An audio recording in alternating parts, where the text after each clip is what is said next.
కొత్త సర్కార్ వచ్చినాక తెలంగాణ అక్కశెల్లల ముఖంలో కలొచ్చింది. మరీ ముఖ్యంగా ఫ్రీ బస్ పథకంతో ఉబ్బి తబ్బిబ్బైతుర్రు మా ఆడోళ్ళంతా. అయితే మన కాడ ఆడోళ్ళు ఎంత సంబరపడుతుర్రో అటు పక్క రాష్ట్రంలో అంతకంటే ఎక్కువ బాధపడుతుర్రు. నెరి అంగన్వాడీ అక్కశెల్లల గోస అయితే చెప్పవశమే కాదు.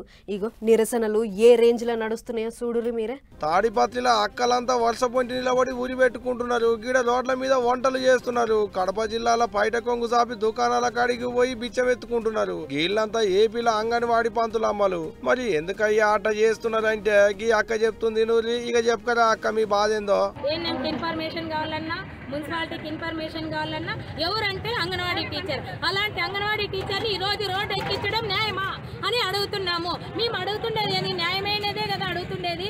మాకి 11,000 జీతం సరిపోవడం లేదు. ఆగనాట నెలకు 26,000 జీతం ఇవ్వాలి, జాబ్ పర్మనెంట్ చేయాలనేది అక్కల డిమాండ్.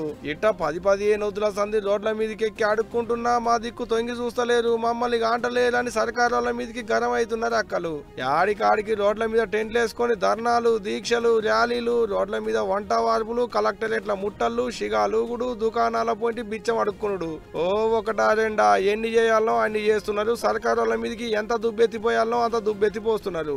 ఏపీలో ఏడ చూసినా అంగన్వాడీ అక్కలే, ఊరూర టెంట్లే. ఇట్ట నీళ్లు నిప్పులు లేక తిండి తిప్పలు లేక రోడ్ల మీద తిరిగి తిరిగి అక్క కళ్ళు తిరిగి కింద పడితే అంబులెన్స్ పిలిపించి దవాఖానకేసుకపోయారు. పశుపొల్లగాలను భావి భారత పౌరుల లెక్కనే తీర్చిదిద్దేందుకు తిప్పల పడేటోళ్లను గిట్ట తిప్పల పెడితేట సార్లు అన్ని కాకుండా కొన్ని అయినా చేసి ఊకుంతులిజారా.